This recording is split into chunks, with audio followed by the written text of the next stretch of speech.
हस्तिनापुर के राजा दुष्यंत शिकार के लिए जंगल में गए थे। घने जंगल में घूमते घूमते वह थक गए और किसी ऐसी जगह की तलाश करने लगे जहां बैठकर आराम कर सकें और कुछ खा सकें। चलते चलते उनकी नजर एक शांत और पवित्र जगह पर पड़ी। यह कोई साधारण जगह नहीं बल्कि एक आश्रम था जहां चारों तरफ हरियाली और शांति थी। यह आश्रम महर्षि कण्व का था।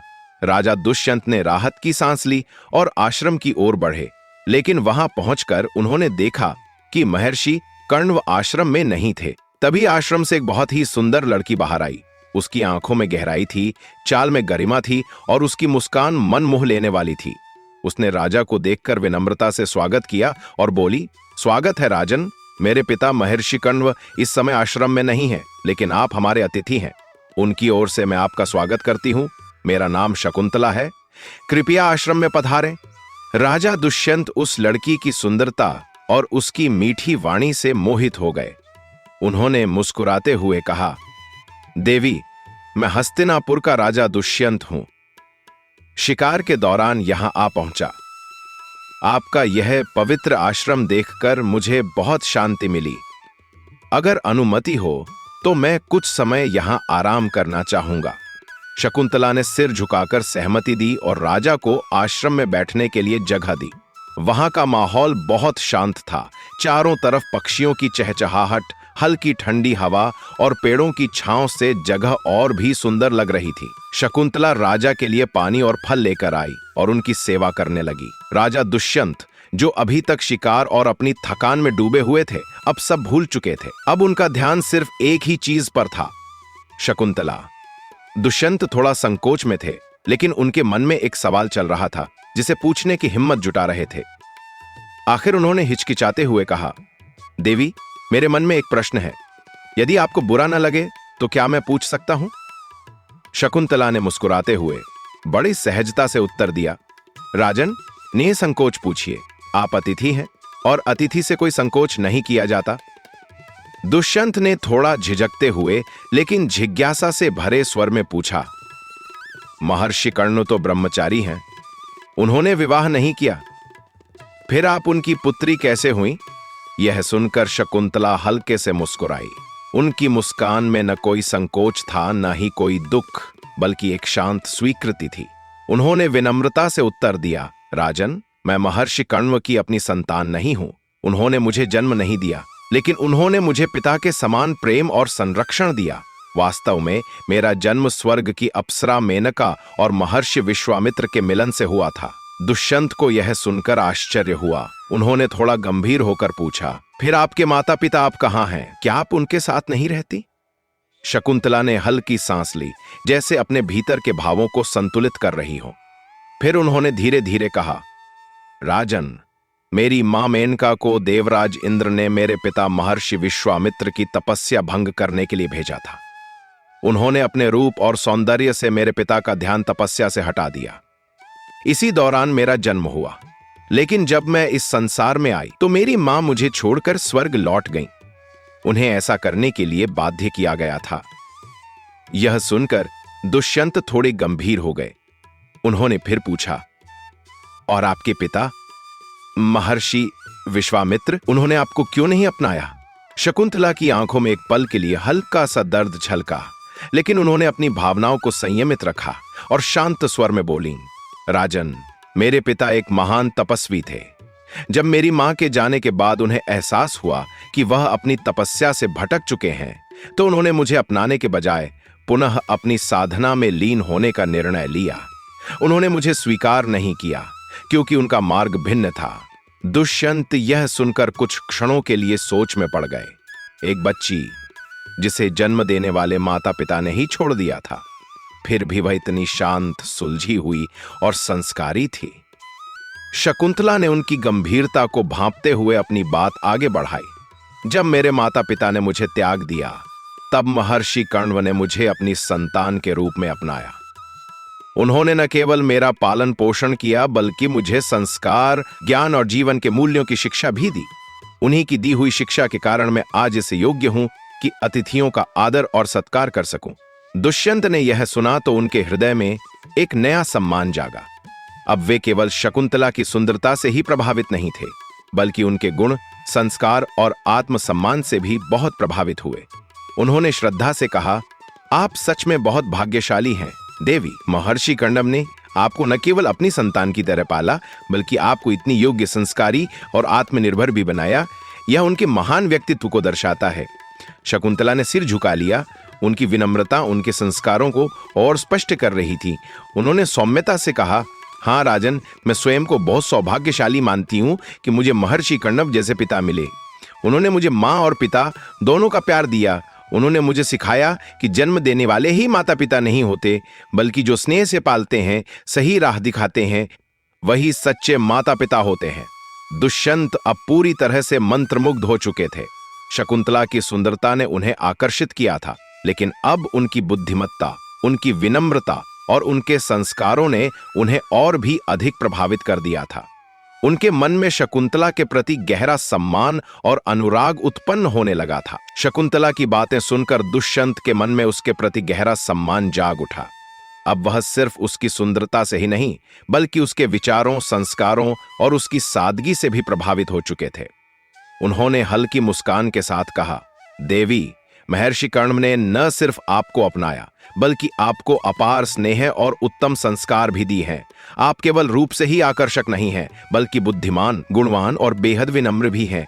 आपकी वाणी में मधुरता है और आपके व्यवहार में कोमलता। सच कहूं तो आप जैसे व्यक्तित्व से मिलना सौभाग्य की बात है। शकुंतला को अपनी इतनी प्रशंसा सुनकर हल्की लज्जा का अनुभव हुआ। उनके गालों पर हल्की लालिमा छा गई, जिससे उनकी सुंदरता और भी अधिक निखर उठी। वह कुछ पल के लिए मौन रहीं, फिर धीरे से सिर झुकाते हुए बोली, राजन, आपने मेरी इतनी प्रशंसा की, यह मेरे लिए बहुत सम्मान की बात है। किंतु अब मुझे क्षमा करें, आश्रम के कुछ कार्य शेष हैं, मुझे उनकी ओर भी ध्यान देना होगा। ये दुष्यंत ने हल्के से सिर हिलाकर सहमति जताई।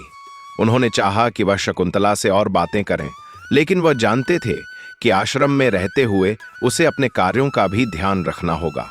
शकुंतला धीरे धीरे अपनी कुटिया की ओर चली गई। उसके जाते ही दुष्यंत की आंखें उसी दिशा में टिकी रहीं जहां से वह ओझल हो गई थी। उनका मन अब विचलित होने लगा। वह शकुंतला के बारे में ही सोचने लगे।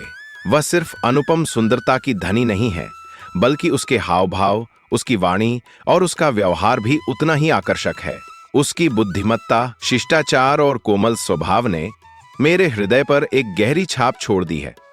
अब तक उन्होंने अनेक सुंदर स्त्रियों को देखा था, राजमहल में, अन्य राजाओं के दरबारों में, विभिन्न उत्सवों में, लेकिन शकुंतला में कुछ अलग था।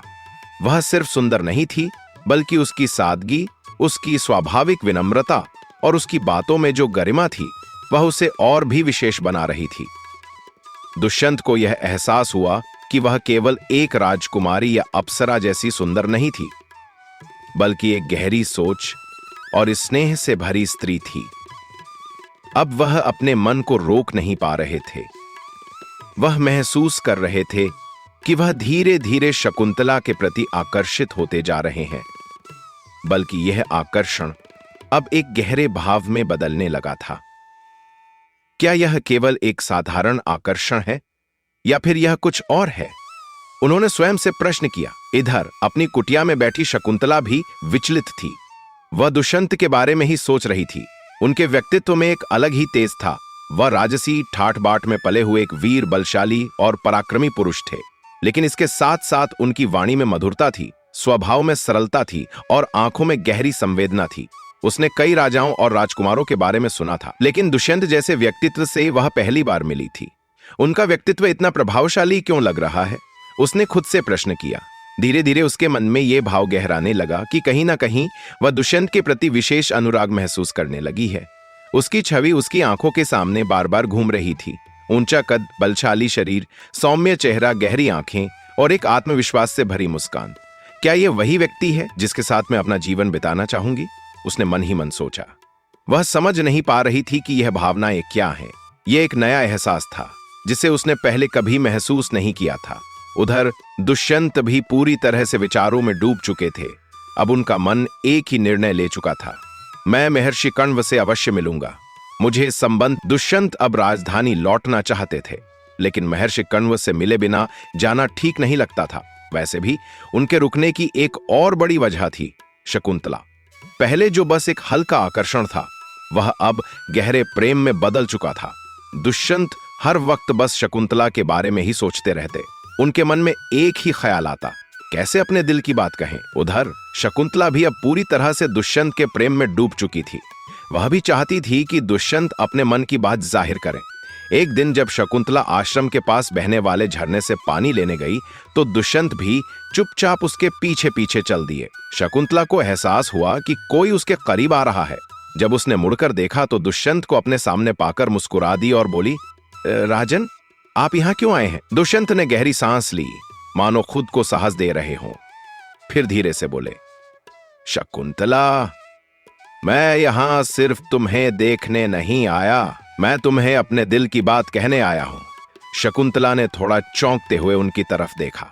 दुष्यंत ने बिना रुके आगे कहा, मैं तुम्हारी सुंदरता से मोहित तो हुआ हूं, लेकिन सिर्फ इसी वजह से नहीं। तुम्हारा कोमल स्वभाव, तुम्हारी समझदारी, तुम्हारी सादगी, सब कुछ मुझे अपनी ओर खींच रहा है। मैं चाहता हूं कि तुम मेरी रानी बनो। क्या तुम मेरे प्रेम को स्वीकार करोगी? शकुंतला की आंखों में चमक आ गई। कुछ देर तक वह चुप रही, फिर हल्की मुस्कान के साथ बोली, राजन, मैं भी आपको अपने दिल में जगह दे चुकी हूं। मैं भी आपसे उतना ही प्रेम करती हूं जितना आप मुझसे। दुष्यंत की आंखों में खुशी झलकने लगी। वह थोड़ा और आगे बढ़े और प्यार से पूछा, तो क्या तुम मेरे साथ जीवन भर के लिए बंधन में बंधने को तैयार हो? शकुंतला ने शर्माते हुए सिर झुका लिया और धीरे से कहा, हाँ राजन, मैं आपके साथ पूरी जिंदगी बिताने के लिए तैयार हूँ। दुष्यंत की खुशी का ठिकाना नहीं रहा। उन्होंने प्यार से शकुंतला का हाथ थाम लिया। झरने की मधुर कलकल, हल्की बहती हवा और पक्षियों की चहचहाहट इस अनोखे प्रेम के साक्षी बन रहे थे। इस पल में उनकी आंखों ने वो सब कह दिया जिसे शब्दों में बयां करना मुश्किल था। शकुंतला और दुष्यंत ने गंधर्व विवाह किया और अब वे पति पत्नी बन चुके थे। दोनों आश्रम में साथ वक्त बिता रहे थे, लेकिन धीरे धीरे दुष्यंत को अपने राज्य की चिंता सताने लगी। शकुंतला, मैं लंबे समय से अपने राज्य से दूर हूं। राजा का ज्यादा समय तक बाहर रहना सही नहीं है। मुझे अब लौटना होगा। शकुंतला, जो हमेशा उनके साथ रहना चाहती थी, व्याकुल होकर बोली, आर्य, हम विवाह के बंधन में बंध चुके हैं। मैं आपकी पत्नी हूं। आप मुझे अकेले कैसे छोड़ सकते हैं? और बिना पिता से विदाई लिए मैं भी आपके साथ नहीं जा सकती। कृपया कुछ दिन और रुक जाए। दुष्यंत ने प्यार से उसकी ओर देखा और समझाते हुए कहा, शकुंतला, मैं तुम्हें छोड़कर नहीं जाना चाहता, लेकिन मेरा कर्तव्य मुझे बुला रहा है। तुम यहीं रहकर महर्षि कण्व की प्रतीक्षा करो। मैं हस्तिनापुर जाकर जल्द ही एक राजकीय दल भेजूंगा जो तुम्हें आदरपूर्वक राजमहल लेकर आएगा। तब तक तुम्हारे पिता भी आ जाएंगे और तुम्हारी विदाई अच्छे से हो सकेगी। शकुंतला की आंखों में आंसू आ गए। उसने दुष्यंत का हाथ थाम लिया और भावुक होकर कहा, राजन, आपके बिना यह आश्रम मुझे सूना लगेगा। दुष्यंत ने उसके आंसू पोंछते हुए कहा, मेरी प्रिय, यह बस कुछ समय की बात है। मैं वादा करता हूं कि जल्द ही तुम्हें अपने पास बुला लूंगा। शकुंतला मन से उदास थी, लेकिन उन्होंने जो कहा वह सही था। आखिरकार उसने सिर झुका लिया और उन्हें विदा दी। पर उसे क्या पता था कि यह विदाई इतनी लंबी हो जाएगी। दुष्यंत के जाने के बाद शकुंतला दिन रात उनकी यादों में खोई रहने लगी। आश्रम के कामों में लगी तो रहती, लेकिन उसका मन अब पहले जैसा नहीं था। कई बार वह इतनी गहरी सोच में डूब जाती कि कामों में गलती करने लगी। इसी बीच एक दिन महर्षि दुर्वासा आश्रम में आए। वह अपने क्रोधी स्वभाव के लिए प्रसिद्ध थे। उन्हें जरा सी बात पर गुस्सा आ जाता था और अगर कोई उनका अपमान कर दे तो वे उसे श्राप दे देते थे। जब वह कण्व ऋषि के आश्रम पहुंचे तो संयोग से उस वक्त शकुंतला दुष्यंत की यादों में पूरी तरह खोई हुई थी। उसने उनके आने पर ध्यान ही नहीं दिया, न उनका स्वागत किया और न ही प्रणाम किया। ऋषि दुर्वासा इसे अपना अपमान समझ बैठे। उनका चेहरा गुस्से से लाल हो गया। क्रोधित होकर उन्होंने कहा, हे कन्या, तू इतनी मग्न है कि मुझे देख तक नहीं पाई। न प्रणाम किया, न मेरा सम्मान किया। मैं तुझे श्राप देता हूं कि जिसे तू इतने प्रेम से याद कर रही है वही तुझे भूल जाएगा। शकुंतला का ध्यान टूटा। उसने घबरा कर ऋषि के चरण पकड़ लिए और रोते हुए कहा, ऐ शिवड़ा, कृपा करे। मैंने आपको देखा ही नहीं था, मेरा मन कहीं और था। मुझे क्षमा करें। ऋषि दुर्वासा ने कुछ देर सोचा और फिर बोले, मैं अपना श्राप पूरी तरह वापस नहीं ले सकता, लेकिन एक उपाय बता सकता हूं। यदि तुम उस व्यक्ति को उसकी दी हुई कोई वस्तु दिखाओगी तो उसे सब कुछ याद आ जाएगा। शकुंतला के पास दुष्यंत की दी हुई अंगूठी थी। उसने सोचा, अगर यह अंगूठी उन्हें दिखाई जाए तो शायद उन्हें सब याद आ जाए। ऋषि दुर्वासा चले गए, लेकिन उनके वचनों ने शकुंतला को भीतर तक डरा दिया। समय बीतता गया। शकुंतला गर्भवती थी। जैसे जैसे दिन बीत रहे थे, उसकी दुष्यंत से मिलने की बेचैनी बढ़ रही थी। वह चाहती थी कि जल्द से जल्द अपने पति के पास जाए, लेकिन महर्षि कण्व की गैर मौजूदगी में यह संभव नहीं था। अंततः वह दिन आ गया जब महर्षि कण्व आश्रम लौट आए। शकुंतला की खुशी का ठिकाना नहीं था। जब महर्षि आराम कर रहे थे तब वह उनके पास गई। संकोच में सिर झुकाकर बोली, पिताश्री, मुझे आपसे कुछ कहना है। महर्षि कण्व ने स्नेह से उसके सिर पर हाथ रखा और बोले, बेटी, मुझसे संकोच मत कर, जो कहना है निसंकोच कहो। शकुंतला ने धीरे धीरे अपने और राजा दुष्यंत के विवाह की पूरी बात बता दी। साथ ही यह भी बताया कि वह मां बनने वाली है। महर्षि कण्व कुछ देर चुप रहे, फिर स्नेह से बोले, बेटी, अब तू किसी की पत्नी है और उसकी संतान तेरे गर्भ में पल रही है। यह मेरा कर्तव्य है कि तुझे तेरे पति के पास सम्मान पूर्वक विदा करूं। शकुंतला की आंखों से आंसू छलक पड़े। उसने महर्षि कण्व के चरण छू लिए। अब वह जल्द से जल्द अपने पति दुष्यंत से मिलने के लिए उत्सुक थी।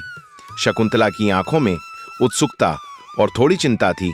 उसने कण्वर्षि से कहा, पिताजी, राजा दुष्यंत ने कहा था कि वे जल्द ही अपनी सेना का एक दल भेजकर मुझे लेने आएंगे, लेकिन काफी समय बीत गया, अब तक कोई नहीं आया।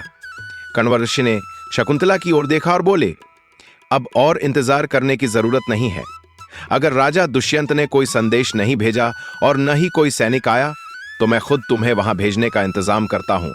उन्होंने अपने कुछ शिष्यों को बुलाया और कहा कि वे शकुंतला को सम्मान पूर्वक हस्तिनापुर के राजमहल तक पहुंचाए। उन्होंने यह भी सुनिश्चित किया कि शकुंतला की यात्रा आरामदायक और सुरक्षित हो। विदाई का समय आया तो कण्व ऋषि भावुक हो गए। उनकी आंखों में पिता का प्यार छलक आया। मैं एक तपस्वी हूं, सांसारिक मोह से दूर रहने की कोशिश करता हूं, लेकिन आज अपनी बेटी को विदा करते हुए मन भारी हो रहा है। अब समझ आ रहा है कि जब माता पिता अपनी बेटी को ससुराल भेजते हैं तो उनके दिल पर क्या गुजरती है। शकुंतला भी अपने पिता तुल्य कण्व ऋषि से अलग होने के ख्याल से उदास हो गई। वह रो पड़ी और उनके गले लग गई। कण्व ऋषि ने उसे संभालते हुए कहा, रो मत बेटी, यही दुनिया का नियम है। जब एक लड़की अपने पिता का घर छोड़कर ससुराल जाती है तो वो दो परिवारों को जोड़ती है। वहां अपने अच्छे व्यवहार से सबका दिल जीतना। उन्होंने उसके सिर पर स्नेह से हाथ फेरते हुए आगे कहा, बेटा, अपने प्रेम और विनम्रता से नए परिवार को अपनाना, अपने पति को सम्मान देना और ससुराल वालों के साथ प्यार से रहना। मुझे भरोसा है कि तुम सबका दिल जीत लोगी। शकुंतला ने आंसू पोंछे और कण्व ऋषि के चरणों में झुककर आशीर्वाद लिया। अब वह अपने जीवन के नए सफर के लिए तैयार थी। राज दरबार भव्य तरीके से सजा हुआ था। राजा दुष्यंत अपने सिंहासन पर बैठे थे जब कण्व ऋषि के शिष्य शकुंतला को वहां लेकर पहुंचे। राजा को प्रणाम करके कहा, महाराज, हम महर्षि कण्व के शिष्य हैं। आपने हमारी गुरुभन शकुंतला से गंधर्व विवाह किया था। अब वह आपके बच्चे की मां बनने वाली है। हम उसे आपके पास छोड़ने आए हैं। शकुंतला सिर झुकाए खड़ी थी। दिल में उम्मीद थी कि राजा उसे देखते ही गले लगा लेंगे, लेकिन जैसे ही उसने उनकी ओर देखा, उसकी उम्मीदें टूट गईं। दुष्यंत ने अचरज से उसकी ओर देखा और बोले, आप कौन है देवी? मैं आपको नहीं जानता। मैंने आपसे कभी विवाह नहीं किया। आप किसी गलतफहमी में हैं। दुष्यंत की बातें सुनकर शकुंतला के पैरों तले जमीन खिसक गई। उसने कांपते हुए कहा, आर्य, आप मुझे भूल कैसे सकते हैं? आपने ही तो मुझसे प्रेम का वचन दिया था। हमने गंधर्व विवाह किया था। आपके दिए हुए प्रेम के प्रतीक अंगूठी को मैं हमेशा संभाल कर रखती थी। दरबार में मौजूद लोग एक दूसरे की ओर देखने लगे। किसी को कुछ समझ नहीं आ रहा था। दुष्यंत ने सख्त लहजे में कहा, मुझे माफ करें देवी, लेकिन मैं सच में आपको नहीं पहचानता। न मैंने आपसे विवाह किया और न ही कोई अंगूठी दी। शकुंतला को अचानक ऋषि दुर्वासा के श्राप की बात याद आई। अगर वह दुष्यंत को वह अंगूठी दिखा देगी तो उन्हें सब कुछ याद आ जाएगा। हाँ, अंगूठी, बस इसे दिखाना होगा और सब ठीक हो जाएगा। उसने झट से अपनी उंगलियां देखीं लेकिन वहां कुछ नहीं था। अंगूठी, मेरी अंगूठी कहां गई? उसका चेहरा सफेद पड़ गया। अचानक उसे याद आया, जब वह गंगा नदी में हाथ धो रही थी तब शायद अंगूठी वहीं गिर गई थी। अब उसके पास अपने विवाह का कोई सबूत नहीं था। वह बेबस खड़ी रही। उसकी आंखों में आंसू थे, लेकिन दुष्यंत के चेहरे पर सिर्फ शंका और अविश्वास दिख रहा था। राजसभा से बाहर आते हुए शकुंतला बहुत दुखी थी। उसकी आंखों में आंसू थे, लेकिन दिल में अब भी उम्मीद थी कि एक दिन राजा को सब याद आ ही जाएगा। कण्व ऋषि के शिष्य उसके पास आए और बोले, गुरुबहन, अब क्या करोगी? हमें तो लगा था कि राजा तुम्हें ससम्मान स्वीकार कर लेंगे, लेकिन यह क्या हो गया? शकुंतला ने खुद को संभाला और कहा, आप सब पिताजी के आश्रम लौट जाइए। उनसे कहना कि उनकी बेटी अपने पति के घर पर सुखी है। मैं नहीं चाहती कि वे यह सुनकर दुखी हों कि उनकी बेटी दर दर भटक रही है। शिष्य कुछ देर चुप रहे, फिर सिर झुकाकर वापस चले गए। अब शकुंतला बिल्कुल अकेली थी। कोई सहारा नहीं, कोई ठिकाना नहीं। वह एक पेड़ के नीचे बैठकर फूट फूट कर रोने लगी। क्या मेरा प्रेम इतना कमजोर था कि दुष्यंत मुझे इतनी जल्दी भूल गए? क्या मैंने कोई गलती की थी कि मुझे इतना बड़ा दंड मिला? तभी उसे अपने पीछे हल्की आहट सुनाई दी। शकुंतला ने सिर उठाया। सामने उसकी मां अप्सरा मेनका खड़ी थी। उनकी आंखों में ममता भरी चिंता थी। बेटी, तुम यहां इस हाल में क्यों बैठी हो? रो क्यों रही हो? मेनका ने शकुंतला का सिर अपनी गोद में रख लिया। शकुंतला खुद को रोक नहीं पाई और अपनी मां से लिपटकर जोर जोर से रोने लगी।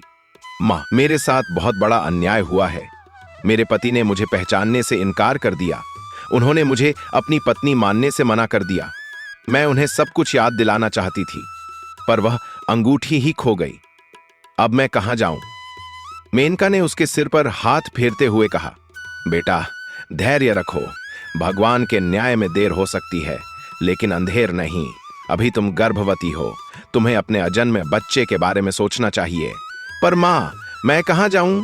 मेनका बोली, बेटी, चिंता मत करो। मैं तुम्हें महर्षि कश्यप के आश्रम में ले चलती हूं। वहां तुम्हें पूरी सुरक्षा मिलेगी। तुम वहां रहकर अपने बेटे का पालन पोषण कर सकती हो। शकुंतला ने कुछ सोचा और फिर धीरे से सिर हिला दिया। ठीक है मां, मैं आपके साथ चलूंगी। यही मेरी तकदीर है। मेनका ने उसका हाथ थामा और दोनों महर्षि कश्यप के आश्रम की ओर चल पड़ी, एक नए भविष्य की ओर। इधर राजा दुष्यंत दरबार में थे जब एक मछुआरा उनके पास आया। महाराज, जब मैं नदी में मछली पकड़ रहा था तब मेरे जाल में एक बड़ी मछली फंसी। जब मैंने उसका पेट काटा तो उसमें से यह अंगूठी निकली। इस पर आपकी राज्य का निशान बना हुआ है। राजा ने जैसे ही अंगूठी देखी, उन्हें सब कुछ याद आ गया। हे भगवान, मैंने अपनी पत्नी को ठुकरा दिया जब वह गर्भवती थी। न जाने वह अब कहां होगी। उनकी आंखों में आंसू आ गए और वे पछताने लगे। राजा ने तुरंत सैनिकों को शकुंतला को खोजने का आदेश दिया। कई साल बीत गए। एक दिन देवताओं और असुरों के बीच भयंकर युद्ध छिड़ गया। देवता असुरों की बढ़ती शक्ति से परेशान थे और उन्होंने सहायता के लिए राजा दुष्यंत को बुलाया। राजा दुष्यंत ने बिना कोई देर किए अपनी विशाल सेना के साथ युद्ध में भाग लिया। उन्होंने अपनी वीरता और कुशल रणनीति से असुरों को पराजित कर दिया और देवताओं की रक्षा की। इस विजय के बाद जब वे अपनी सेना के साथ जंगल से गुजर रहे थे तो अचानक उनकी नजर एक अद्भुत दृश्य पर पड़ी। उन्होंने देखा कि एक छोटा सा बालक जंगल में निर्भय होकर खेल रहा था। यह दृश्य किसी चमत्कार से कम नहीं था। वह जंगल के खतरनाक शेरों और बाघों के साथ मस्ती कर रहा था। शेरों की गर्दन पकड़कर वह उन्हें सहला रहा था, मानो वे उसके पालतू जानवर हों। उसकी आंखों में डर का नामो निशान तक नहीं था, बल्कि एक अजीब सा आत्मविश्वास झलक रहा था। राजा दुष्यंत यह देखकर चकित रह गए। ऐसा साहसी और निडर बालक उन्होंने पहले कभी नहीं देखा था। वे उस बालक के पास गए और प्रेम से उसके सिर पर हाथ फेरते हुए बोले, बेटा, तुम कौन हो और यहाँ जंगल में अकेले क्या कर रहे हो? बालक ने गर्व से उत्तर दिया, मेरा नाम भरत है। मेरी माँ का नाम शकुंतला है। राजा दुष्यंत को सब कुछ याद आ गया। यह सुनते ही राजा दुष्यंत के मन में बीती घटनाएं कौंधने लगीं। शकुंतला, मेरी शकुंतला। उनकी आंखें आंसुओं से भर आईं। उन्हें वह दिन याद आया जब उन्होंने शकुंतला को राजसभा में पहचानने से इनकार कर दिया था। उन्हें याद आया कि कैसे शकुंतला बार बार अपने प्रेम की दुहाई दे रही थी, लेकिन उन्होंने उसे ठुकरा दिया था। आज इतने वर्षों बाद उनका अपना पुत्र उनके सामने खड़ा था, जिसे उन्होंने कभी स्वीकार नहीं किया था। राजा भावुक होकर भरत को अपनी गोद में उठा लिया और उसे सीने से लगाकर रो पड़े। उन्होंने भरत से विनती की, बेटा, मुझे अपनी मां के पास ले चलो। मैंने बहुत बड़ी गलती कर दी है। अब मैं अपनी पत्नी से माफी मांगना चाहता हूं और उसे हमेशा के लिए अपने साथ ले जाना चाहता हूं। भरत मुस्कुराया और बोला, चलिए, मैं आपको अपनी मां के पास ले चलता हूं। शकुंतला से पुनर्मिलन भरत राजा दुष्यंत को लेकर महर्षि कश्यप के आश्रम पहुंचा। जब शकुंतला ने राजा को देखा तो उसकी आंखें छलक पड़ी। वर्षों पहले की वो पीड़ा, वो अपमान, वो तिरस्कार, सब कुछ उसकी आंखों के सामने तैरने लगा। राजा दुष्यंत ने सिर झुकाकर कहा, शकुंतला, मुझे क्षमा कर दो। मेरी स्मृति चली गई थी, लेकिन यह मेरी भूल थी। क्या तुम मुझे फिर से स्वीकार कर सकोगी? शकुंतला ने भरत की ओर देखा, फिर हल्के स्वर में कहा, राजा, मैंने बहुत दुख सहा है, लेकिन मैं तुम्हें दंड देकर क्या पाऊंगी? मेरे लिए सबसे जरूरी यह है कि हमारे बेटे को अपने पिता का प्यार मिले। राजा दुष्यंत ने प्यार से उसका हाथ थाम लिया और बोले, अब मैं तुम्हें कभी नहीं छोड़ूंगा। चलो, हमारे साथ हस्तिनापुर चलो। मैं भरत को अपने राज्य का उत्तराधिकारी बनाऊंगा। भरत बना महान सम्राट राजा दुष्यंत। शकुंतला और भरत हस्तिनापुर लौटे। राजा ने पूरे राज्य के सामने घोषणा की कि भरत ही उनके उत्तराधिकारी होंगे। भरत जैसे जैसे बड़ा हुआ, उसने अपनी वीरता, साहस और बुद्धिमानी से पूरे आर्यावर्त को अपने अधीन कर लिया। उन्हीं के नाम पर आगे चलकर हमारे देश का नाम भारत पड़ा। कहानी से मिली सीख, गलती करना कोई बड़ी बात नहीं, लेकिन उसे सुधारना सबसे बड़ा कर्म होता है। सच्चे प्रेम और धैर्य की हमेशा जीत होती है, चाहे परिस्थितियां कितनी भी विपरीत क्यों ना हो। नियति का खेल कोई नहीं समझ सकता, लेकिन जो सच्चे दिल से अपनी गलती मानकर प्रायश्चित करता है, उसे जीवन में हमेशा माफ कर दिया जाता है।